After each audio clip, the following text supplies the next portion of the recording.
Welcome to Inside 340B Report, an insightful conversation between 340B Report's editorial team on the key issues affecting the 340B drug discount program, the nation's second largest government drug program. Hello, and welcome to the latest episode of Inside 340B Report. I'm Will Newton, 340B Report's editor-in-chief, and I'm joined today by managing editor Shannon Young and national correspondent Luke Zarzecki. Ted Slavsky, our publisher and CEO, is out of the office this week, but he looks forward to joining us for our next recording. Quickly, before we dive into all of the major 340B developments, just want to remind our listeners that we have a special 25% discount to 340B Report for first-time subscribers.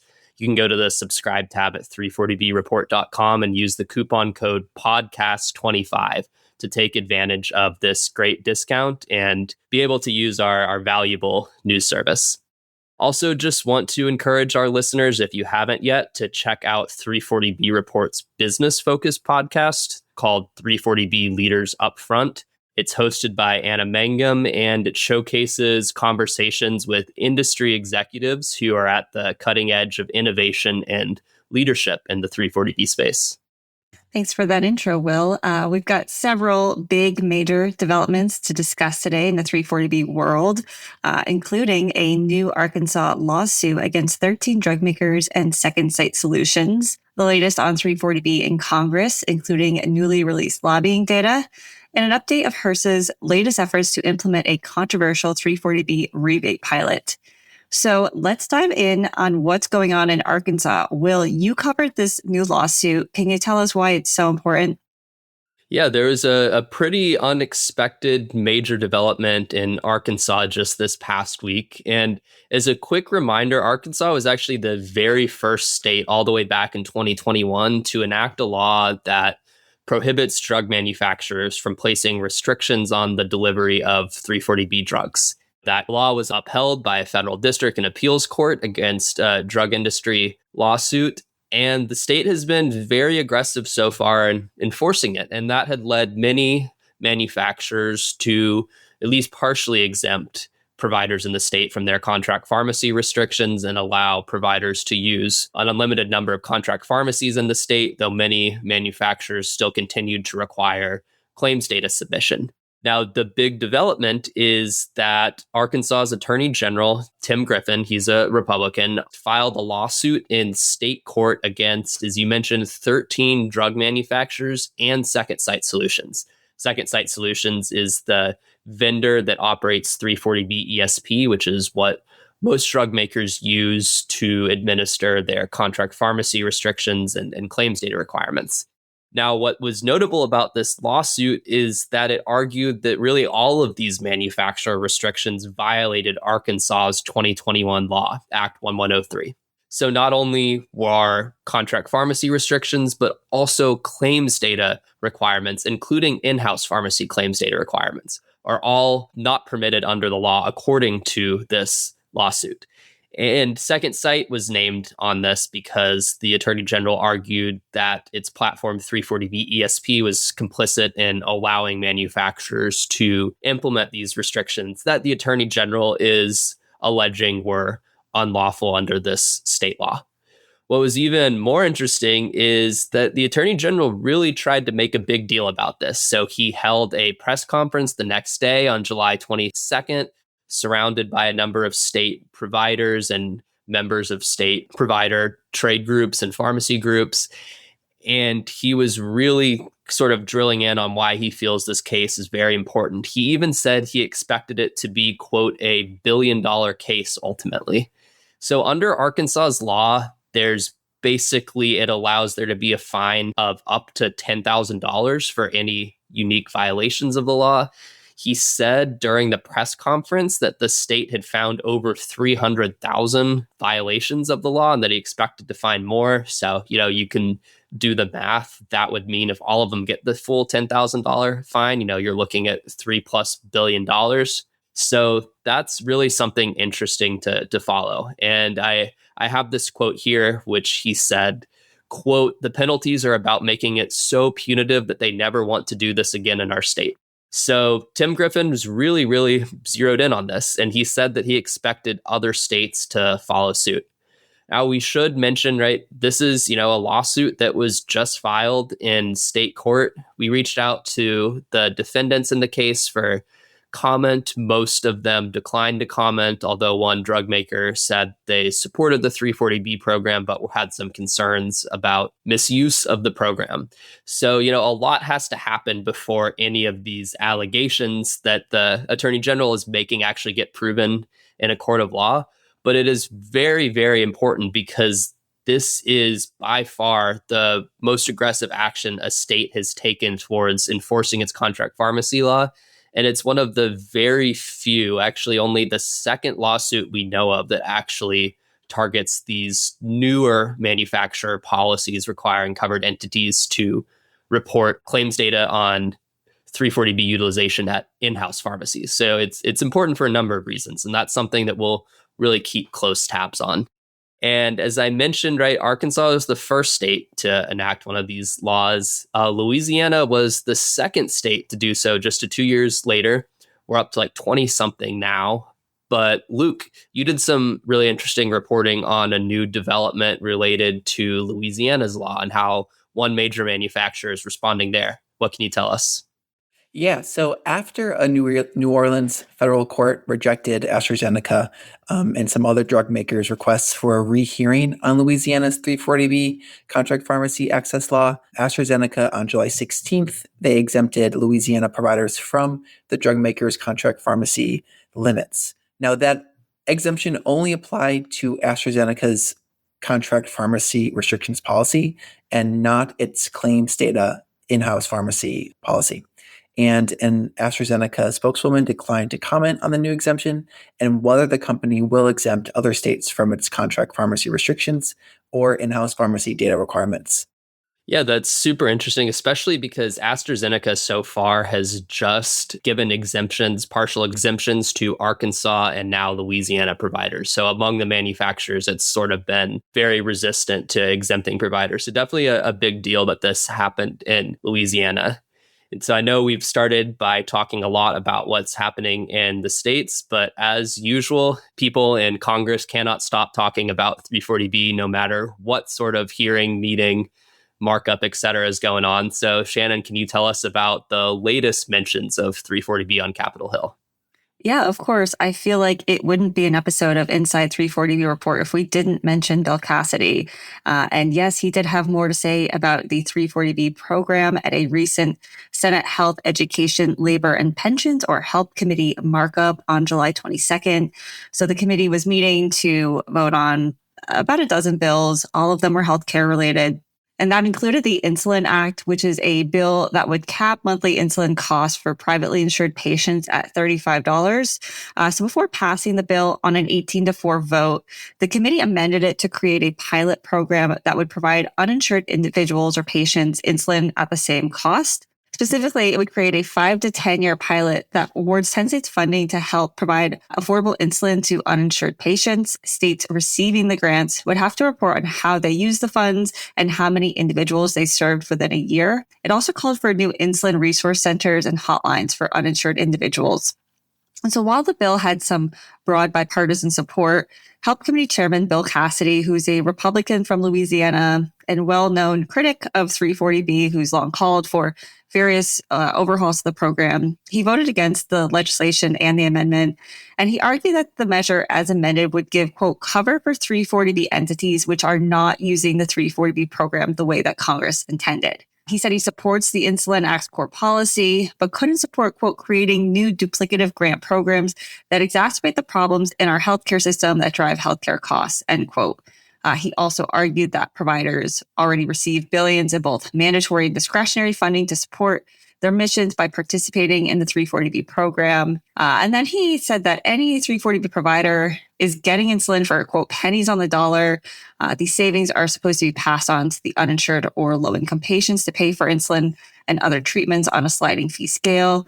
He added there are real transparency and oversight concerns that prevent 340B from translating to better access and lower costs for patients, rather than holding covered entities accountable to ensure that existing resources are being used as Congress intended. This amendment creates another source of funding and enables further diversion of 340B revenue away from that which Congress originally intended. And so these are comments we've heard before from Cassidy. They echo drug industry criticisms of the program. And so it's not really surprising or new that this is something that Cassidy brought up. It was interesting in the sense that in the debate on this bill and the markup, there was no other mentions of 340B. The bills didn't really appear to comment specifically on 340B. The amendment didn't appear to specifically speak to it. So it was interesting that Cassidy did bring up 340B as a reason for why he wasn't going to support it. Notably, Susan Collins, who's a Republican senator from Maine, who's on the Health Committee and was one of the sponsors of the bill, she noted that, that when this bill was originally introduced, it included this amendment language, but the sponsors agreed to take it out in an attempt to move the bill along. And so this was sort of just adding that language back in. Also, in the background of all of this is the discussion draft bill that Bill Cassidy released just a couple weeks ago that calls for several major 340B program changes. So it would allow for drug manufacturer 340B rebates, add new provider billing restrictions and reporting requirements, codify certain contract pharmacy uses, and make big changes to 340B's prime vendor program, among other things. And again, also noteworthy is that Bill Cassidy lost his Senate reelection bid a couple months ago. So he's only going to be in Congress through early January of next year. And so it's kind of unclear as to why he's bringing up 340B again, other than, the chance that he's just trying to promote his discussion draft and try to get some changes to this program before he leaves the Senate. Yeah, I remember on the podcast when you were mentioning Cassidy's loss, I think it was back in May, primary loss, we were wondering if that was sort of the end of our mentioning Bill Cassidy and Inside 340B report almost every week. But nope, that has not changed. He's, continued forward, discussion draft, bringing it up in hearings, everything. So I'm sure that is not the last mention of him you'll hear on our podcast either. Now, before we continue with the rest of the show, we're going to take a quick break to hear from one of our great sponsors. Visant partners with health systems to deliver confidence in 340B. Through deep experience, rigorous compliance, and relentless focus on program compliance. Our 340B program performance services go beyond administration, helping leaders protect savings, optimize performance, and navigate the continual changes in the 340B landscape. We don't just manage programs. We stand alongside your team to ensure 340B works today and into the future. Learn more at visant.com. So each quarter, Shannon digs into some of the lobbying data around 340B, and they are some of my favorite stories to proofread. So Shannon, could you tell us a little bit more about what you found? Yeah, Luke. So the second quarter lobbying disclosure reports just came out on July 21st, July 20th, they were due. And so for people not familiar, every quarter, any group, organization that lobbies on anything, whether it's 340B or other issues, has to report. They have to disclose what they report or what they lobbied on and how much they spent on lobbying to the U.S. House Clerk. And so we search through these filings and we specifically look at who was lobbying on 340B. And it's been a hot topic in Congress over the last few years. And we've seen these numbers really kind of hold steady in terms of the number of firms that are listing 340B in their lobbying filings. And so for the past several quarters, past few years, it's really hovered around 300 plus firms. And that was more of which we were seeing in this most recent quarter here. So overall, there was about 350 firms that listed lobbying on the 340B program in their filings. That's up a little bit from the previous quarter where there was 338 firms. So that was between January and April. And the second quarter, which we are covering now, is from April until the end of June. And during this same period of last year, so again, April through June of last year, that was about 330. So we have seen a bit of an uptick from both where we were a year ago and where we were 6 months ago. Not surprisingly, pharma reported the largest amount of spending on lobbying for 340B and other healthcare-related issues in the most recent quarter. They spent about $7.36 million. And again, that wasn't just specific to 340B, but rather every sort of drug-related issue that they were lobbying on. So that's still a good chunk of change. That's down from the $12.21 million that they spent in the first 3 months of 2026. And then individual drug makers also reported spending millions of dollars on lobbying in the second quarter. Biggest among them, not surprisingly, was Eli Lilly. So they spent $3.26 million to lobby on 340B and other healthcare drug-related issues. Notably, Lilly has gained a lot of headlines in the past couple weeks and months for their in-house claims data policy and different efforts to enforce it. So again, it's not surprising to see them leading the pack here. So after Lilly, we had Bristol Myers Squibb and Amgen, which spent a respective $3.16 million and $2.44 million. So that's what we saw in the drug industry. There was also several individual drug makers that spent below those amounts. On the provider side, not surprisingly, the American Hospital Association was our top spender here on 340B and other healthcare lobbying issues with $4.47 million. So again, the AHA wasn't just spending this on 340B, but 340B was included in this overall spending. 340B Health spent $240,000 on lobbying during the quarter.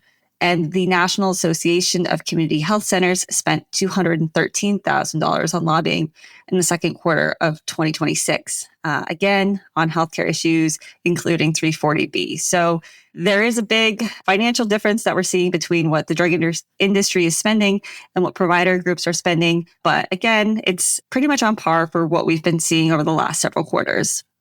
Thanks for that, Shannon. I always found it really interesting to see how much money is spent on lobbying by various organizations. And I know everyone appreciates your tedious task of linking to each lobbying report in your story. So Will, switching over to the 340B rebate model, what is the latest? So I don't think any episode would be complete without discussing the rebate model, and sort of where we are at this point is it very much looks like it's not a matter of if, but when HRSA is going to move forward and actually release its 340B rebate model pilot guidance that has been under regulatory review for the past couple of weeks now. So where we are right now, just as a quick recap, is HRSA has already solicited public comment on its rebate model, on just the idea of 340B rebates through a request for information that had an April 20th deadline. Also solicited 2 rounds of stakeholder feedback on its estimate of the administrative burden associated with its planned 340B rebate pilot in an information collection request, or known as an ICR. Those ICRs also noted that HRSA is planning to implement, at least at this stage, a rebate model pilot for drugs subject to Medicare drug price negotiations for 2026 and 2027. The other thing is that while this 340B rebate model pilot notice guidance has been submitted to the White House for regulatory review, it has not been public, but stakeholders have been meeting with the White House, and the final meeting for that took place on July 22nd. So you can go on, the regulatory website, and there's a list of when all of these meetings are. There were 17 meetings between now and when the agency submitted this for regulatory review at the very end of May. And the last scheduled one, at least, took place on July 22nd. So given all of those factors, looks like HRSA is very much about to actually release this guidance. But again, it's still not public yet. I do know from speaking to a former HRSA official who told me that if the White House approves this notice as final guidance, HRSA wouldn't need to solicit additional comments because HRSA's already solicited comments through the RFI and the ICR. And this is important because, will be the second time that HRSA is trying to implement a 340B rebate pilot.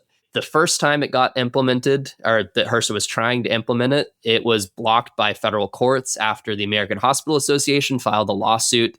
And it was blocked because courts found that it did not comply with administrative law and fully address comments and account for the potential harms on providers. And so HRSA, ended up dropping that last one. It made a settlement with AHA, and two of the requirements in that settlement were, one, that HRSA would, solicit comment either prior to or concurrent with putting out a new rebate notice. It's already done that with the RFI and ICR, and that it would give at least 90 days notice between any drug maker rebate plan approvals and the start date. So all of that to say is that we still don't have this guidance yet. We expect whatever guidance does come is going to be subject to another lawsuit, but HRSA is doing a ton of work, checking a lot of boxes. A lot is happening behind the scenes. And so, I think everybody in the 340B world is really waiting to see this. Manufacturers are pretty happy about it. Providers are very opposed to it. And another big development related to rebates is that federal courts sort of just reinforced HRSA's authority to actually, be able to create rules around rebates. And for those who are tracking the 340B program know, it seems like basically anytime anyone goes to court and HRSA or HHS is one of the parties, that HRSA is losing. But this is sort of a rare example where HRSA's position won and the other parties' positions did not. So this was a case that several drug makers brought, basically arguing that they should be able to implement 340B rebates and that they don't need HRSA's prior approval. They basically said they should be able to implement them, and then, if HRSA disagrees, it can come in afterwards, but HRSA doesn't have to approve them first. So the court disagreed. It found that according to the 340B statute, the Secretary of Health and Human Services, who designates authority over 340B to HRSA, has the ability to approve or deny 340B rebate models from drug makers.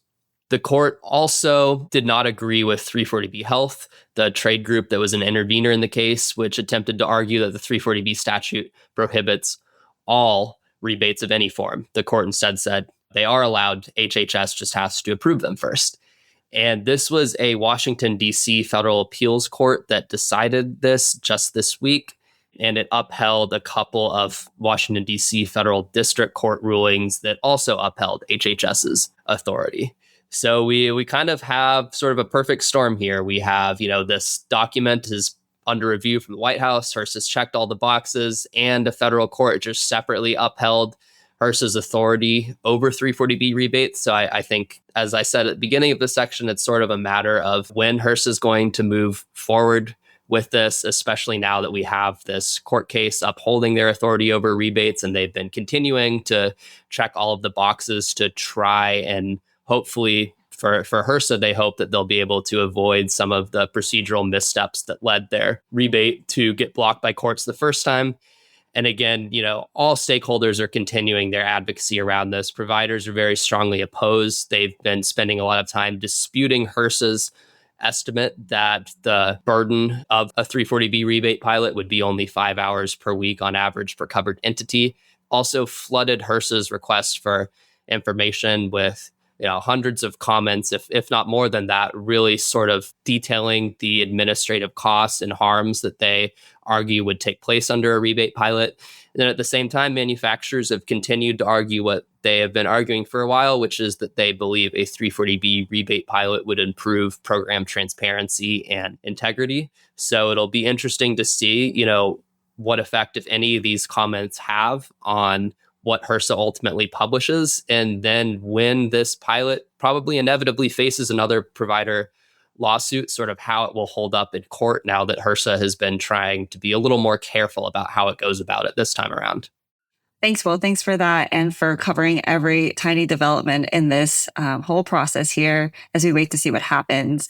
Just want to add our note to our listeners that we are recording this on July 23rd. So I'm not trying to jinx us while we put this to bed, but it's very possible that we could see this show up in the Federal Register in the next couple of days. And so as a recording, it has not been published yet, but we are waiting with bated breath as always.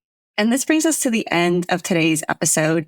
We'll continue to keep an eye on all things 340B related and be back in 2 weeks with a new episode. Of course, we will report on anything that happens in the meantime on our website, so keep an eye out there for any news alerts and updates. And please follow along with our twice weekly newsletters. Just a reminder, if you are not a current subscriber, you can take advantage of our 25% discount for first-time subscribers by going to 340breport.com, clicking the subscribe button, and using the discount code podcast25. Thanks again for joining us.